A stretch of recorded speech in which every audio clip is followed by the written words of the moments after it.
Thanks, Adam. Love local sports. Thank you, Adam. Up next, weather. Easter almost here. What's going to happen? You'll find out straight after the break. A hard-working family living in...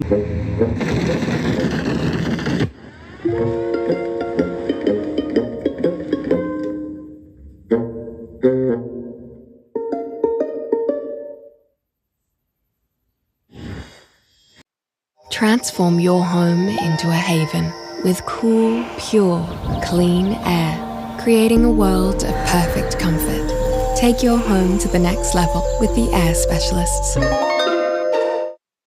Well, it's been a magnificent start to the week. Not as pretty over Easter, but not too bad. Details in a moment. This evening's weather shot last night. How was that moon, that golden glow as it rose? Mick getting a fabulous shot over Nobby's Headland, where our weather station is as well. The past 24 hours, very wet over Queensland and northern New South Wales, very wet over the Territory, but it's almost over.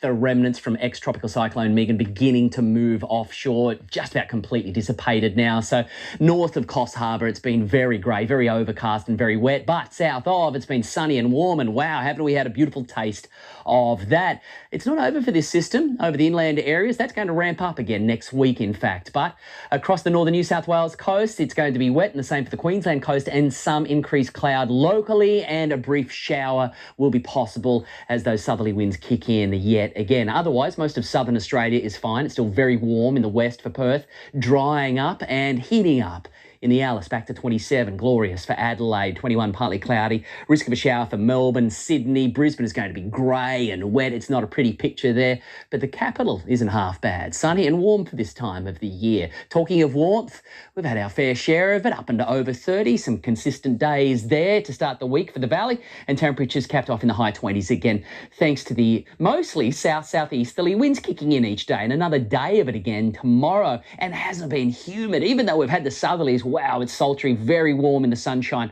along the coast. A little bit of increased cloud tomorrow morning, and the chance of a drizzle patch or a shower with that moving through. That's not going to equate to much by any means, but we're going to see some shower icons in the forecast because of that, and temperatures mid-20s for the central coast. And we're looking again at the mid to high 20s, 25s to 27s generally around the Newcastle suburban area up to Port Stephens. And we push inland, it's the same story. A little bit cooler, increased cloud cover. The southerly winds trying to keep temperatures below the 30-degree mark for most, but once you get beyond Muswellbrook, Marywar, Scone, etc., we're going to see the 30s unfold. And inland, it is going to be quite an amazing Easter, sunny and very, very dry. But that's not amazing for people around Marywar who want rain. Offshore, swell about 2.5 metres there.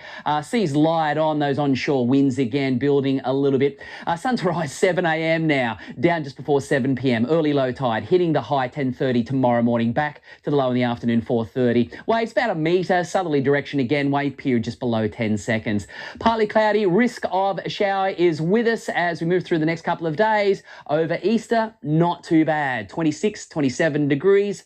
Fairly comfortable, should be dry. Overall, it's a pretty nice looking Easter for most, with that shower activity drying up over the next couple of days, or more so the risk of, particularly for the central coast and the coastal areas. Let's take a look at the surf. The beach, warm and sunny. The water is magnificent. You had a bit of a wait in between the sets, and you had to be at the right place at the right time, but there were some nice banks. There weren't too many out today. There was actually some really nice fun little waves about. Just out enjoying the conditions at the moment. And overall, it looks like we've got more of the same. Thanks, Gav. Now to more on that breaking news out of the US, and authorities say they're trying to rescue several people who were on the Francis Scott Key Bridge in Baltimore when it collapsed. It's believed multiple cars are in the water after a cargo ship smashed into one of the pylons. And that's our bulletin for this Tuesday. A current affair is next, and we'll have more in the late news at 10 past 10. So thanks for your company from all of the NBN team. Good night. Good night.